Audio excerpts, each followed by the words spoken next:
जय हिंद दोस्तों। इस अस्त व्यस्त दुनिया में अलग होकर जब भी कोई इंसान अपने साथ अकेले में समय बिताता है, तभी उसके दिमाग में नाना प्रकार की चिंताएं जन्म लेने लगती हैं। मनुष्य की प्रवृत्ति ही ऐसी है कि वह ज़्यादातर समय नकारात्मकता ही सोचता है। अपने लक्ष्य को कैसे प्राप्त किया जाए, यह सोचने की जगह वह यह सोचता है कि अगर लक्ष्य पूरा नहीं हुआ तो मैं क्या करूँगा, और इस प्रकार की नकारात्मक विचारधारा के कारण जीवन पर डर डर कर जीता रहता है। दोस्तों, वीडियो के आगे जाने से पहले यदि आप भी भगवान बुद्ध को दिल से मानते हैं और उनके सच्चे भक्त हैं तो इस कहानी को पूरा सुनें और हमारे चैनल को सब्सक्राइब करके बेल नोटिफिकेशन को ऑल पर सिलेक्ट कर लें और कमेंट बॉक्स में नमो बुद्धाय ज़रूर से ज़रूर लिखें। अगर पूरी बुद्धिमानी और सजगता के साथ इस डर को समझा ना जाए तो यही डर इंसान के पतन का कारण बनता है। ऐसा मनुष्य जो खुद पर संशय करता है, खुद पर संदेह करता है, भला वह कैसे सफल हो सकता है। लेकिन बुद्धिमानी से अगर इस डर का उपयोग किया जाए तो यही डर उसकी सबसे मजबूत ताकत बन सकता है। काश केवल एक बार उसने खुद पर विश्वास किया होता तो उसे मालूम होता कि उसके डर में ही उसकी ताकत का रहस्य छुपा हुआ है। यह कहकर सन्यासी चुप हो गया और चुपचाप अपने कदमों पर ध्यान लगाते हुए जंगली घास पर से आगे जाने लगा। संध्या का समय था।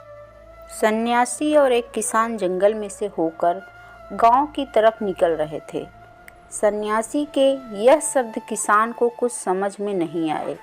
वह सोच रहा था कि डर में ताकत कैसे हो सकती है। डर तो आदमी को कमज़ोर बनाता है।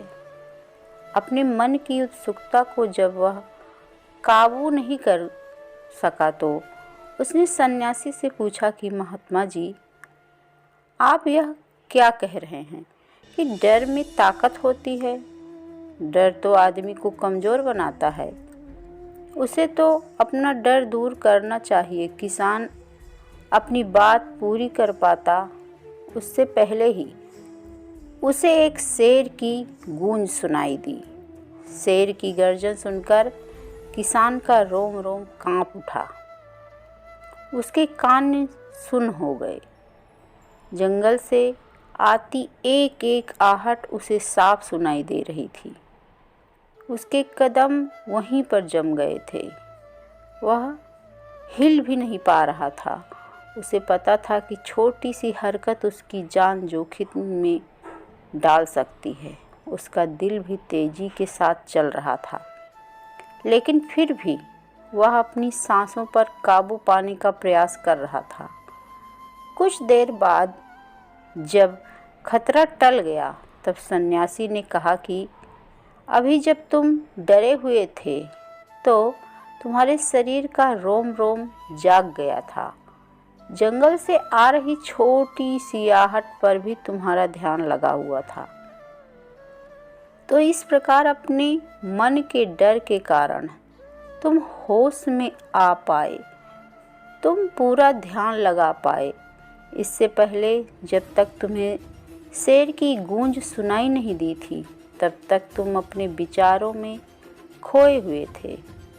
लेकिन जैसे ही तुम्हें शेर की गूंज सुनाई दी वैसे ही तुम्हारे सारे विचार गायब होकर हम वर्तमान में उपस्थित हो गए थे। यदि तुम्हें अभी शेर से बचकर भागना होता या फिर उससे छिपना होता तो तुम्हें अपने शरीर की वह क्षमता देखने को मिलती जो आज तक जीवन में तुमने खुद भी महसूस नहीं की होगी। जब कोई कुत्ता तुम्हारे पीछे काटने के लिए दौड़ता है तो उस समय तुम्हारी जो रफ्तार होती है वह तुम्हारी आम जिंदगी से कहीं ज़्यादा होती है। साधारण जीवन में तुम इतनी तेज नहीं भाग पाओगे जितना कि एक कुत्ते के सामने भाग पाओगे। यह ताकत या कहें कि हमारे शरीर की क्षमता अभी देखने को मिलती है जब हमारे मन के अंदर डर होता है। किसी डरावनी परिस्थिति में हमारा मन और हमारा शरीर अपने उच्चतम श्रेणी में काम करता है। जो काम तुम आम जिंदगी में नहीं कर पाते वह तुम्हें डरा कर कराया जा सकता है। जहाँ पर भी तुम्हें डर का एहसास होता है वहीं पर तुम्हारी इंद्रियां पूर्ण रूप से सक्रिय हो जाती हैं। तुम्हारे कानों की सुनने की क्षमता तेज हो जाती है, दृष्टि एकटक हो जाती है, पूरी सजग हो जाती है, सक्रियता तीव्र हो जाती है। और जैसे जैसे वह डर खत्म होता है वैसे वैसे तुम सुप्त अवस्था में चले जाते हो, तुम सो जाते हो और तुम्हारी इंद्रियां फिर से आराम की स्थिति में चली जाती हैं। सन्यासी ने किसान से कहना जारी रखा कि परीक्षा से एक दिन पहले जो याद करने की तुम्हारी गति होती है वह साधारण याद करने की क्षमता से कहीं तेज होती है। सिर्फ एक बार याद किया हुआ तुम्हें परीक्षा के समय याद रह जाता है और तुम जानते हो कि यह सब परीक्षा के डर से ही होता है। इसलिए डर को दूर करने की जगह इंसान को यह सोचना चाहिए कि वह अपने डर को ताकत कैसे बना सकता है। जिस प्रकार सुख और दुख, प्रकाश और अंधेरा एक ही सिक्के के दो पहलू होते हैं, उसी प्रकार डर और ताकत भी एक ही सिक्के के दो पहलू होते हैं। जिस प्रकार रोशनी के बिना अंधेरा पूर्ण नहीं होता, सुख के बिना दुख पूर्ण नहीं होता, उसी प्रकार डर के बिना ताकत का भी कोई महत्व नहीं है। किसान सन्यासी के ज्ञान से बहुत प्रभावित हुआ, उनके चरणों में नतमस्तक हो गया और उनसे पूछा कि महात्मा, अंधेरे को तो दिया जलाकर रोशनी से भरा जा सकता है, लेकिन अपने डर को ताकत में कैसे बदलें? इसके लिए कोई उपाय बताएं। इस पर सन्यासी ने कहा कि डर दो प्रकार के होते हैं। सबसे पहला मानसिक डर और दूसरा शारीरिक डर। सन्यासी ने किसान को समझाते हुए कहना शुरू किया कि मान लो तुम्हें जंगल से होकर गुजरना है और अचानक तुम पाते हो कि तुम्हारे मन में शेर का ख्याल आ गया। अभी तक प्रत्यक्ष रूप में शेर तुम्हारे सामने नहीं आया है, न उसकी आवाज़ सुनाई देती है, मतलब दूर दूर तक कोई अंदेशा नहीं है कि जंगल में शेर मौजूद है। लेकिन शेर का ख्याल आने से तुम्हारे मन में एक डर आ गया। अब तुम्हारा उठने वाला एक एक कदम उसी डर के अभिभूत होगा। हर समय तुम्हारे मन में यही ख्याल चलेगा कि कहीं शेर ना आ जाए। यह शेर वर्तमान में तुम्हारे सामने नहीं है, यह तुम्हारी बहुविषयक की कल्पना है। इसी प्रकार जो मनुष्य अतीत और भविष्य की चिंताओं में डूबा रहता है वह मानसिक डर का शिकार होता चला जाता है। इसी विडंबना के कारण वह अपने जीवन में जितने भी निर्णय लेता है वह सारे मानसिक डर से ग्रसित होते हैं। इसलिए ज़्यादातर मनुष्य पूर्ण रूप से अपने निर्णय पर भरोसा नहीं कर पाते और यही निर्णय या फिर फैसले जो आधे मन से लिए जाते हैं मनुष्य के कार्य को पूरा नहीं होने देते। लेकिन यह भी सत्य है कि मानसिक डर के कारण ही इंसान अपनी तैयारी पूरी करता है। अगर तुम्हारे मन में शेर का ख्याल नहीं आएगा तो तुम शेर से सुरक्षा के लिए कोई भी कदम नहीं उठाओगे। लेकिन अगर तुम्हें शेर का ख्याल आ गया तो तुम उससे सुरक्षा के लिए कोई ना कोई तरीका ज़रूर अपनाओगे। इसलिए मानसिक डर बेकार नहीं होता, वह आपकी सुरक्षा को और ज़्यादा मजबूत भी करता है। लेकिन समस्या तब शुरू होती है जब आप चाहकर भी कुछ नहीं कर सकते, लेकिन उसके बावजूद आप मानसिक डर झेल रहे होते हो। उदाहरण के लिए, कुछ मनुष्य हमेशा यह सोचते रहते हैं कि उन्हें कोई बीमारी न हो जाए, कहीं उनके साथ कोई दुर्घटना न घट जाए, कहीं उनके साथ कोई धोखा न कर दे। लेकिन सब घटनाओं पर उनका कोई जोर नहीं होता है, यह उनके हाथ में नहीं होता है। अगर दुर्घटना होनी होगी तो होगी ही, अगर बीमारी होनी होगी तो होगी ही। अच्छा खान पान और अच्छी दिनचर्या का पालन करने के बाद भी अगर कोई मनुष्य बीमार हो जाता है तो यह उसके नियंत्रण से परे की बात है। अपनी तरफ से उसने पूरी कोशिश की और यही उसका कर्तव्य था। उसमें कोई कुछ क्या कर सकता है। जो घटनाएं इंसान की पहुंच के परे होती हैं, वह उनसे भी परेशान होता रहता है, उनसे भी उसका मन घबराता रहता है और यही मानसिक डर उसके पतन का कारण बनता है। और यही मानसिक डर अगर सही तरीके से इस्तेमाल किया जाए तो मनुष्य समझदार और अनुभवी कहलाएगा। जो तो इंसान यह सोचता है कि कांटे सिर्फ दर्द देने के लिए ही बने हैं, वह यह भूल जाता है कि कांटे ही फूलों की रक्षा भी करते हैं।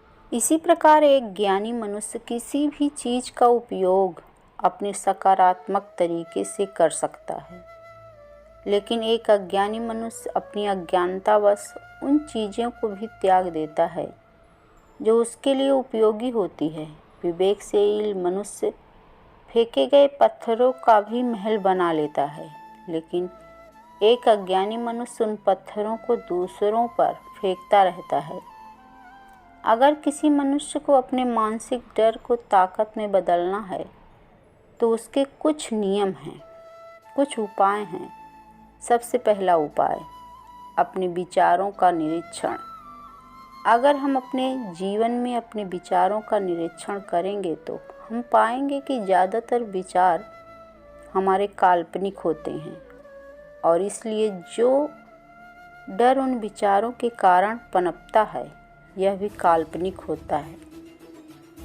ज़्यादा सुनने वाले लोगों को जब सोचने के लिए कुछ नहीं मिलता तो वह निरर्थक बातों के बारे में सोचने लगते हैं और वह बेकार के विचार उसे तो परेशान करते ही हैं, साथ ही साथ उसके परिजनों को, उसके सगे संबंधियों को भी परेशान करते हैं। इसलिए ज़्यादा सोचने वाले लोगों को यह समझना चाहिए कि मन में उठ रहे तमाम विचारों में से काम के विचार कौन से हैं और बेकार के विचार कौन से हैं। जो निरर्थक विचार हों उन्हें दूर करते जाओ और जो सार्थक विचार हों उनको गहराई से सोचना शुरू करो। तभी तुम्हारी समस्याओं के तुम उलझनों के उपाय निकालोगे। मानसिक डर को दूर करने का दूसरा उपाय है इसका सामना करना। इसका मतलब यह नहीं है कि तुम शेर के सामने चले जाओ, बल्कि इसका मतलब यह है कि पूर्ण सुरक्षा के साथ तुम जंगल में जा रहे हो। यदि जंगल में जाना बहुत आवश्यक है तो तुम शेर के डर से अपने घर पर नहीं बैठ सकते हो। इसी प्रकार मनुष्य के जीवन में बहुत सारे डर होते हैं, जैसे कि परीक्षा का डर, लक्ष्य न पाने का डर, झूठ बोलने का डर, सच के पता लग जाने का डर, अपनों को खोने का डर, दुर्घटना हो जाने का डर। लेकिन जैसे जैसे समय के साथ इन डरों का सामना किया जाता है वैसे वैसे यह डर जीवन से दूर होते चले जाते हैं। अगर तुम इनसे बचने का प्रयास करते हो तो यह जीवन भर तुम्हें सताएंगे। यह तभी दूर हो सकते हैं जब तुम इनका सामना करोगे। तुम लोगों को तो दूसरों के सामने खुलकर बात करने में भी डर लगता है। ऐसे लोगों को अनजान लोगों से बात करनी चाहिए। जितना ही वह लोगों से बात करेंगे उतना ही उनके मन का डर दूर होता जाएगा। मानसिक डर को ताकत में बदलने का तीसरा उपाय है अपने डर को स्वीकार करना। बहुत से लोग अपने जीवन में अपने डर को स्वीकार ही नहीं कर पाते। अगर आप उनसे पूछेंगे कि उन्हें किस चीज़ से डर लगता है तो वह साफ इनकार कर देंगे कि उन्हें किसी चीज़ से कोई डर नहीं लगता। लेकिन दूसरों की नज़रों में ऊंचा उठने के लिए वह झूठ बहुत ही महंगा हो पड़ता है उनको। अगर वह अपने डर को स्वीकार करना नहीं सीखेंगे तो वह जीवन भर उस डर से मुक्त नहीं हो पाएंगे। इसलिए समझदारी इसी में है कि अपने डर को स्वीकार कर लिया जाए। अगर आपको किसी चीज़ से डर लगता है तो किसी से शर्माने की या झिझक की ज़रूरत नहीं है। हर मनुष्य को, हर इंसान को किसी न किसी चीज़ से डर लगता ही है। और आप पाएंगे कि जैसे ही आप अपने डर को स्वीकार करते हैं वैसे ही आपका डर ख़त्म होना शुरू हो जाता है। और जितना ही आप अपने डर को छुपाने की कोशिश करेंगे आपका डर उतना ही मजबूत होता चला जाता है। यह सारे तरीके तुम्हारे मानसिक डर को दूर कर सकते हैं। लेकिन शारीरिक डर को दूर करने के लिए तुम्हें दूसरे तरीके अपनाने होंगे। सबसे पहले यह समझो कि शारीरिक डर कौन सा होता है। मान लो तुम किसी जंगल से गुजर रहे हो और अचानक तुम्हारे सामने शेर आ जाता है।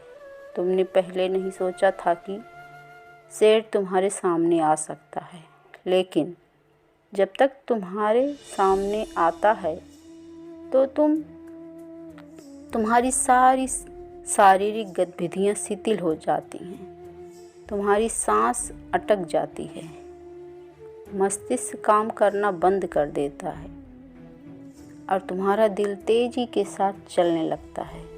तो इसलिए जब बिन सोची बात हमारे साथ घटित होती है तो हमारा शरीर उस डर को महसूस कर पाता है।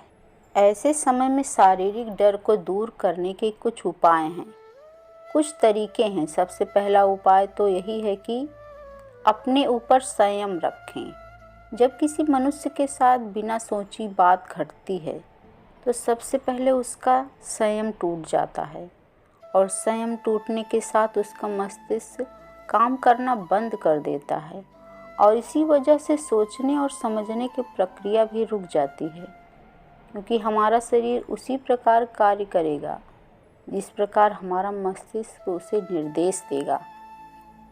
हमारा मस्तिष्क की सोचने समझने की शक्ति खत्म हो गई तो हमारा शरीर भी शिथिल हो जाता है।